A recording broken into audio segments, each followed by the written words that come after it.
Hey there, my name is Kelly Dell with Off the Beaded Path. I have a studio in Forest City, North Carolina. I have a website called offthebeadedpathbeadstore.com, and I've been here on YouTube for about the last 10 or 11 years. Thanks so much for joining me today. I'm so glad you did, as we're going to learn not a new stitch, but it's new to me, and it is a stitch called diamond weave. So basically, my son had the stomach virus over the weekend, so I just had to be at home with him. I grabbed a book off the shelf that I had not really looked at or done much with, and it was this book right here. So you can see here, these are the authors of the books and the creators of this wonderful stitch called Diamond Weave. Now you can see there's some beautiful projects here that you can do with diamond weave, and the book actually has, I believe, 23 different projects in it.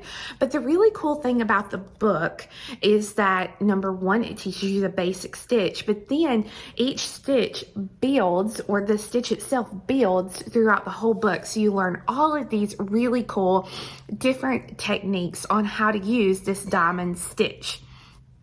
So with that being said, the sad part is this book came out in 2015, so it is actually no longer available in a print media. Now you can probably find it like at a used bookstore site or something like that.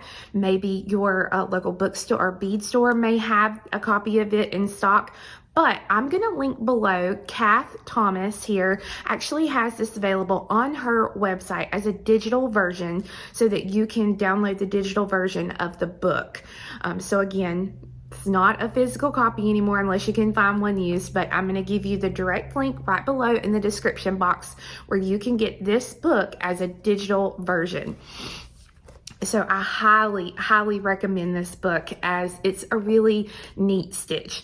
I will tell you though, when you're first learning this stitch, it can be kind of weird because there's honestly not another stitch like it. But once you get it, it's like riding a bike. It just goes on in your head and you don't even have to think about it. You just do it. So the project that I'm going to use, and our materials for the project I'm going to use today, I'm going to be using some 3mm bicones, and I'm going to be using one of those new Kissamos findings that I showed a couple of weeks ago in my video. You can pretty much, the good thing about this stitch, you can pretty much use any size bead for this stitch. But I will tell you, one of the things that you really need to know is it's a little bit harder to learn when doing just seed beads. You may want to start out with a bigger bead, like the 3mm, the 4mm, something around that size, because it's a little bit easier to hold and learn with. Other than my 3mm and my findings, I'm going to use 4 size 15 seed beads, and then I'm going to be using a size 12 needle along with your favorite beading thread. And you're just going to want to thread on a comfortable length of thread because you will have to add beads during the project. So let's go ahead and get started. Okay, friends, here is the bracelet that I want to teach you how to make today. You can see it is super sparkly, and it is going to use up a good bit of 3mm bicones, and you can see there how pretty that looks, even if you stack it with other bracelets that you may want to wear. The Kissamos finding, and if you don't know what the Kissamos is, this is the Kissamos finding here in the silver. It's a magnetic closure that is in the symbol family that the beadsmith makes, and it's again magnetic, but you can see it has these little tabs that help, once you get it on there, it helps to really keep it closed really good so that you can do this and this and this and this and it not pull apart. So that's the really good thing about this clasp. Now, the basic premise of what we're going to be doing is we're going to be making little diamond shaped boxes. And you can see that this one here has 1, 2, 3 rows of our boxes. So it's 3 rows wide. So this one, and then you can see I've got one started here. This is in an Emerald AB Preciosa Bicone. I love it, love it, love it. The thing that you're going to notice about the stitch is one side here, this side here, is completely sewn together. And then if I flip it over to this other side, you'll notice that these are not sewn together yet. So the premise of this stitch is we build the stitch and we work all the way to the length that you want it. Then once you get the length, then you're going to use your thread and you're going to run back down through all the beads on this one side so that it will then connect all of the beads together. So when you're working with crystals or a bigger bead, it doesn't show that much. But if you're working with something smaller, like this is the same stitch, just in a size 10 Matubo bead, you can tell a huge difference. So you have to kind of be careful with the tension when you're actually stitching it together. So this is what I'm going to show you today. I'm going to be using some bigger size beads to show you how to do this with, because using these little 3mm bicones, it's a little bit harder for me to for you to see the stitch.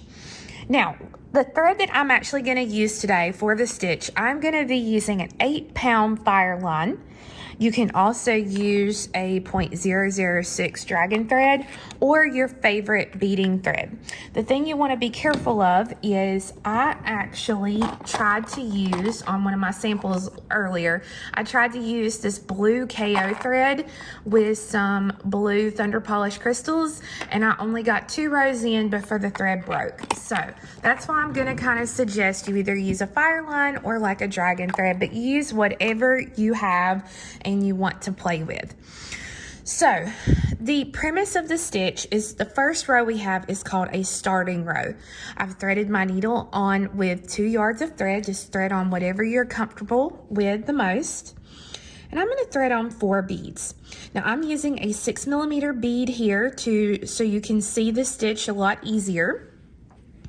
But you will be using a smaller bead if you so choose so.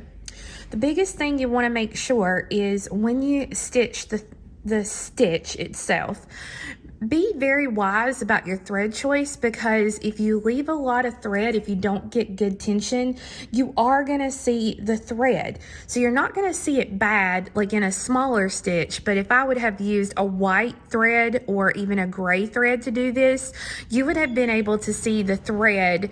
Like right here, you can kind of see the thread, but some different places where you may not get it as tight, you're going to see the thread. So pay attention to that.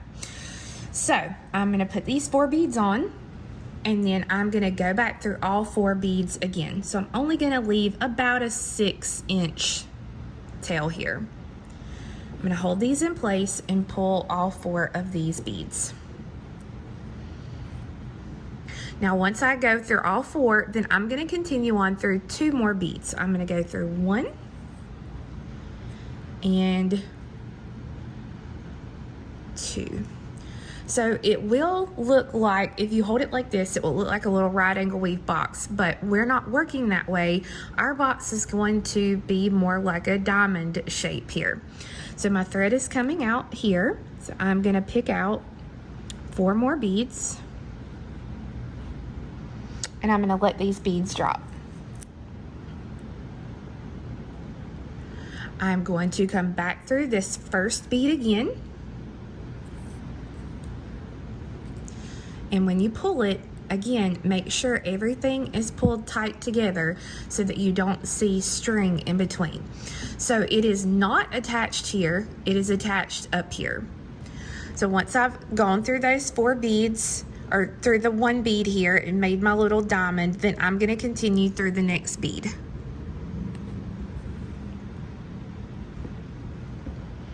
Now 4 beads, so 1, 2, 3, and 4, and I'm going to drop these down, and then I'm going to go through that first bead again.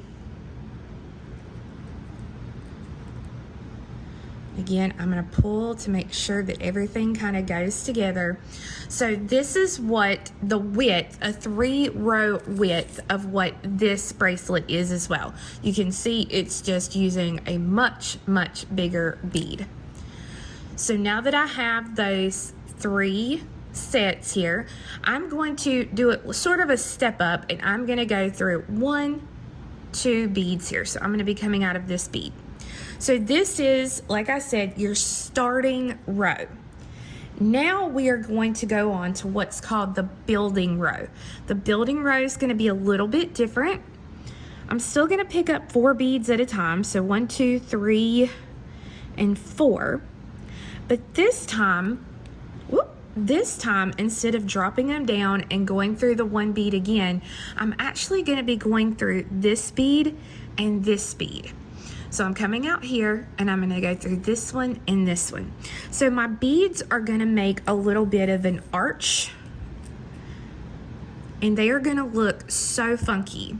They're going to look just like this. So I went through that bead, and what in the world is on my bead? I have no clue. I'm going to go through that bead and the next bead, probably the thread, because I'm using just regular old smoke thread, I think. Okay, so I'm coming out here again. I'm going to pick up 4 beads, 1, 2, 3, and 4. And then I'm going to go through this bead and this bead. So I'm coming out here and I go through 1 and 2. So I'm making a second arch. Pull it through. And you want to pay attention. You don't want it to twist, so you want to make sure as you work that it stays straight. Then I go through this one.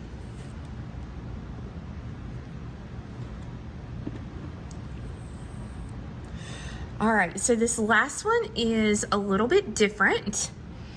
We pick up 4 beads. So 1, 2, 3, and 4. And I'm going to drop these down. Now, there's not, just like here, there's not 2 beads to go through. We got 1, but we don't have another one. So we build this box like we built this box. So I'm going to do a little bit of a turning around just so you can see it a little bit better. But I'm going to take and I'm going to come back through the first bead that I added. So of those 4, I'm going to go back through that first one again, and I'm going to put my finger on it and I'm going to pull the thread.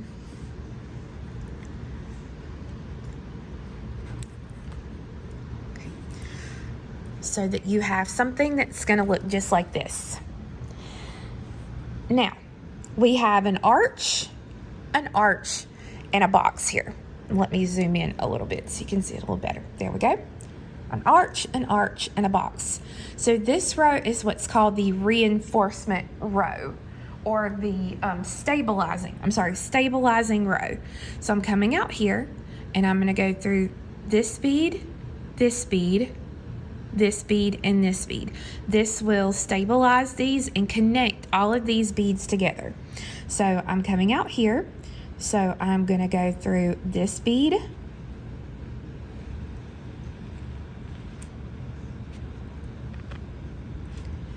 and this bead,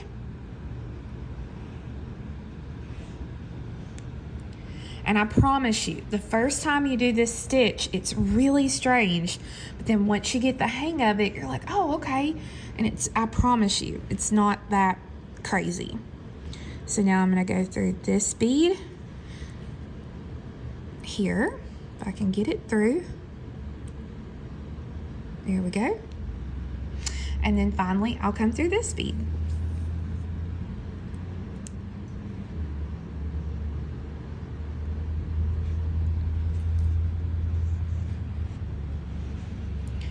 Now to do my step up, I need to come through this bead here so that I'm ready to start the next row.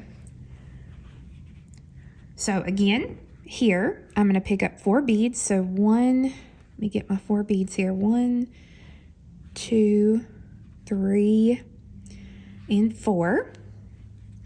And I'm going to come through this bead and this bead.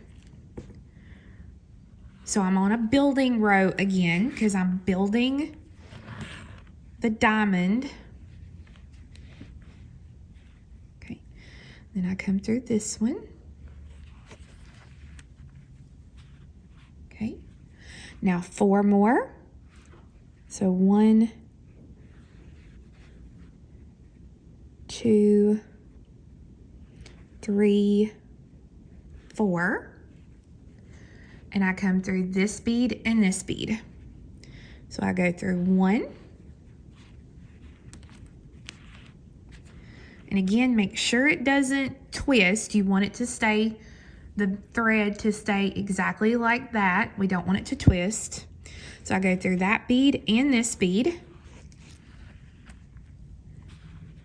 And then this is the box. It's a little bit different from these two. So I pick up the 4 beads.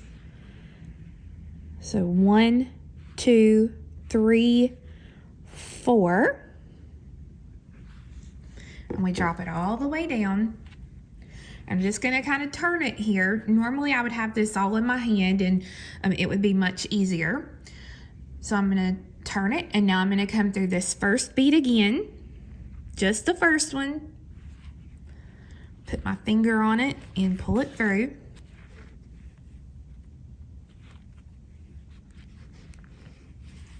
Okay. So now I have my little individual box, and then 1, 2. So now I'm going to go through 1, 2, 3, and 4. So up. This is our stabilizing row. This is going to stabilize and connect these beads. 2.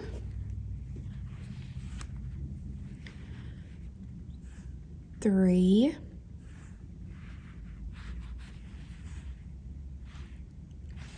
And finally 4. And get in there. There we go. And then I'm going to step up by coming up through this very next bead here, just like that. So now we have 1 row, 2 rows, 3 rows of our diamond weaves. I'm going to do 1 more row here just to make sure you're good. So I pick up 1, 2, 3, and 4. And I take the needle and I come through this bead and this bead. So 1.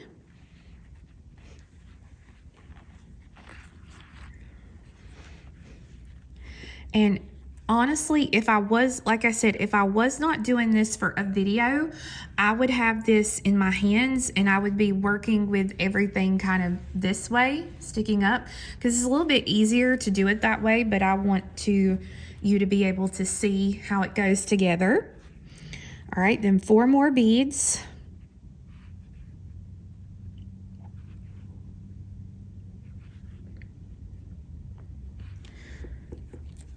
And I come through this bead and this bead. So remember, we're building our row here.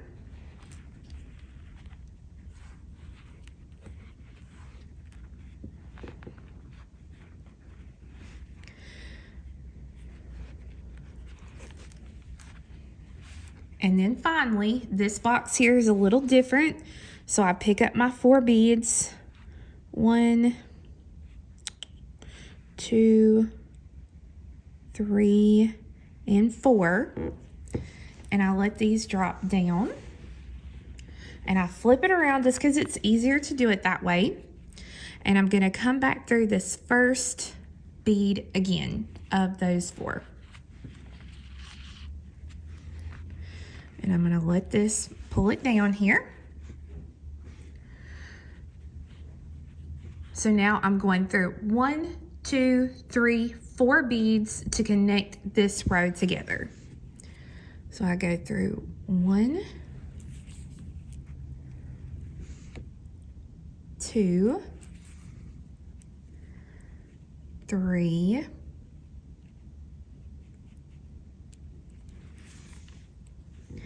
and finally 4. And then if I was going to make my next row, I would step up just like this. So now you can pretty well see here 1, 2, 3, 4 rows, and then 1, 2, 3 wide. And if I hold it this way, you can see that these beads here on the edge, these are connected. And if I flip it to this other side, these are not yet connected. And I'm going to show you how to do that here in just a second. So I already have a sample here that I have started of the green. And I started out with 2 yards, and my 2 yards did about 5 inches. And there you are in your centimeters. So that's what it is in centimeters and inches. So you can see it'll do a good bit with 2 yards of thread. But I have ran out of thread now.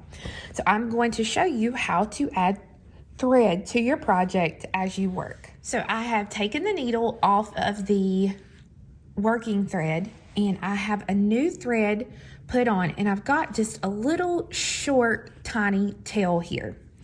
What I'm going to do is where I want to start, which is where the working thread is, I'm going to take the needle and I'm going to come down this direction so that the little tiny short tail I have is here in my hand. And I'm just going to kind of wrap this around and hold it in place. And then I'm going to stitch down on the side that is already connected, stitch down a few beads, and then I'm going to put a little half hitch knot. And then I'm going to stitch down through a few beads and put a little half hitch knot.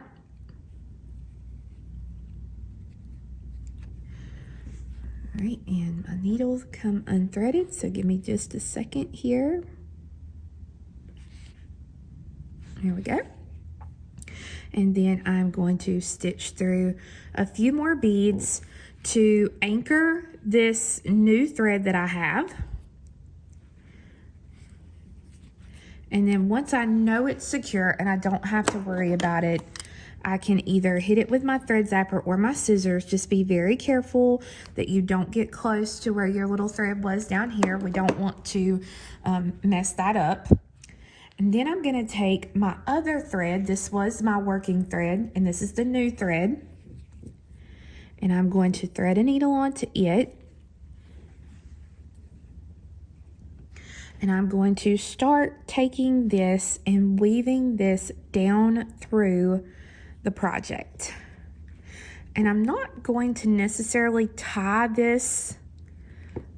Oh, there we go. I'm not going to necessarily tie this thread anywhere. You can if you want to.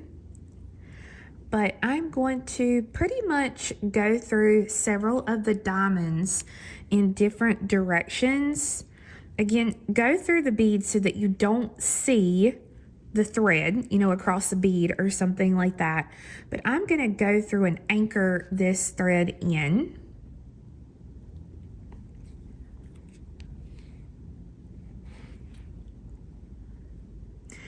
The main goal is I want to stay away from this edging that is not connected yet, because that will not get connected until one of our last steps.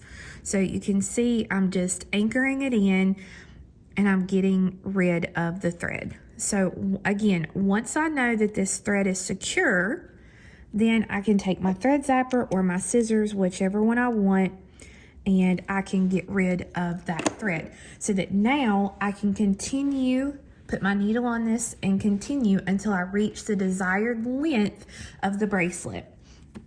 Your clasp is going to add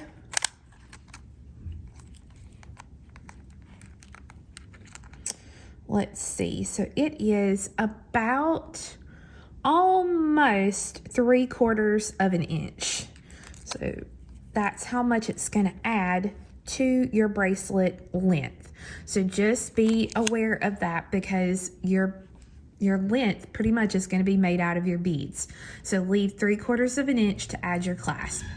Now that I have the length that I want for the bracelet, I can go ahead and start putting the clasp on this end before I work my way to the other end. So again, I'm going to be using the Kissamos binding, and it has holes here and here on each side of it. So instead of, when I finish this last row, instead of stepping up like I normally would, I'm going to stop by coming through this last bead that I went through to stabilize the row so that my thread is coming out here between those beads. So I'm going to take my finding and I'm going to go through one of the little ends here. And then I'm going to put on a size 15 seed bead. And I'm going to let these drop down. Now I'm going to skip the 15.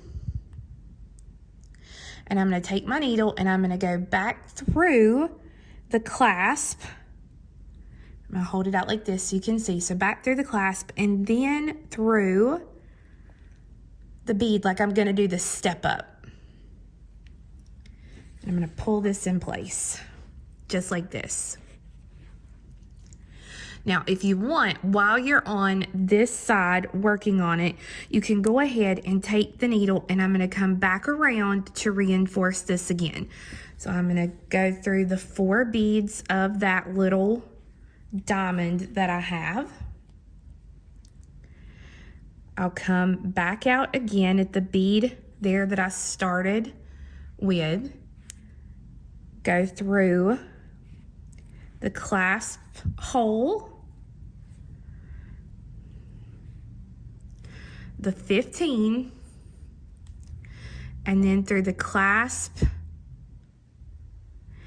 and the next 3 millimeter there of my piece. Now remember, this top row is not connected yet. It's not been stabilized. So I'm just going to stitch through until I get to the other side, up and down, just like I normally would. Just be careful not to get your thread caught on your clasp.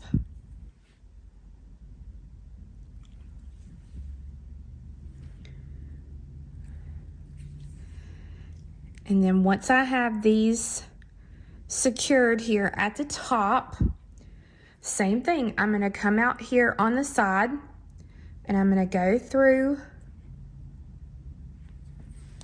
the little opening there, pick up my 15 and go back through the clasp and then the next 3 millimeters. You got to kind of wiggle it in there.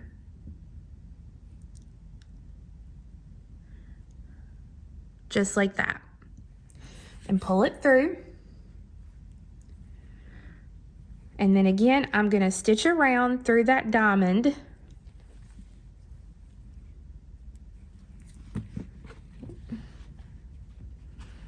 There we go. Stitch around and then come back through the clasp, the 15.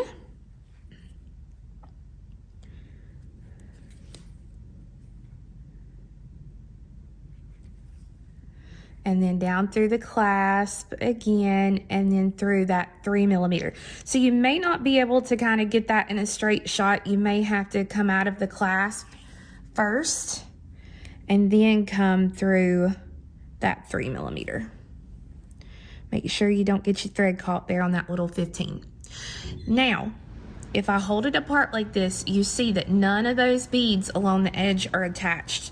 So this is where we come and we're going to work down through the side. I'm going basically through all the beads here on this one side so that I can connect them together.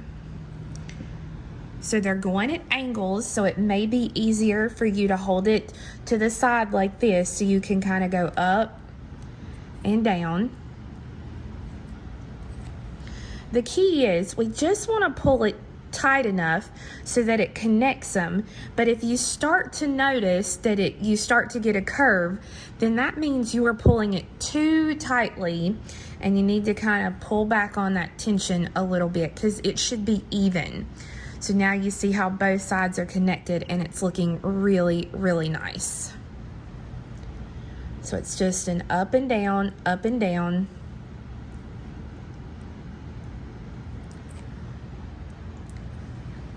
And then when I get to this end, I'm going to go ahead and attach the other part of my clasp.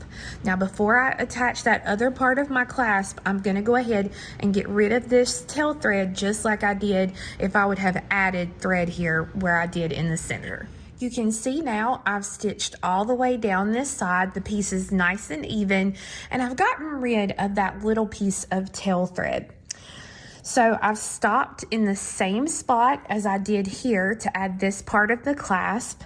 So instead of separating the clasp right this second, I'm going to bring it together just like this. And I know that it's gonna fit just like this, so I'm gonna go ahead and I'm gonna go through the clasp itself,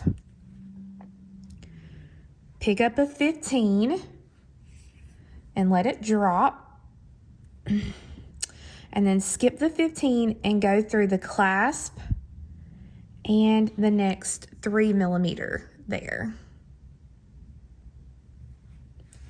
And I'm going to pull this through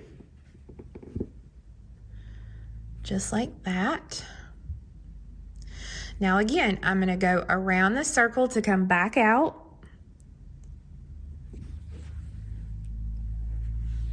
One,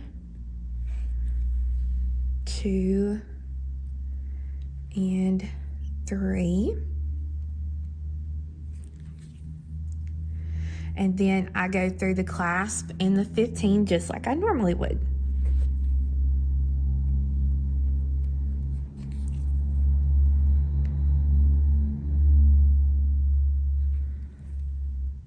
And then back through the clasp again. And then I stitch to come over to the other side, and I'm gonna do the same thing on the other side. So friends, once you get that clasp put on, you have a beautiful new sparkly bracelet. I just love it. Love it, love it, love it. So I know there's those of you who are gonna be like, oh, I don't like the way the 15s look, or oh, I wanna make mine bigger, or I wanna make mine smaller, or I wanna do this and do that. How do I add a different type of clasp? Well, if you want to learn how to add different type of clasp to your projects, I cannot recommend this book enough. Okay, also, if you need written instructions on how to do this stitch, this is your book. So if you'll just look down below in the description box, there is a direct link to the digital version of this book. All right. The diagrams are wonderful. The projects are wonderful. And these authors teach you so many ways on how to add different types of clasps. So you will not be disappointed if you get this book. I do sell crystals and the Kissamo findings on my website at offthebeadedpathbeadstore.com. And from the last couple of weeks, with as many projects as I've used with this class, we have bought the beadsmith out of all that they had left. So if we are sold out, please know it's not just because I'm sold out and I don't want to reorder. It's because I'm waiting on an order of more of these clasps. So hopefully we will have more of these very soon if they are sold out on the site. All right. And again, you can find crystals and the clasp on my website at offthebeadedpathbeadstore.com. Thanks so much for watching, and I hope you'll come back next time as I'm going to show you a awesome new project using the diamond weave, and it's going to be really, really fun and very blingy as this one.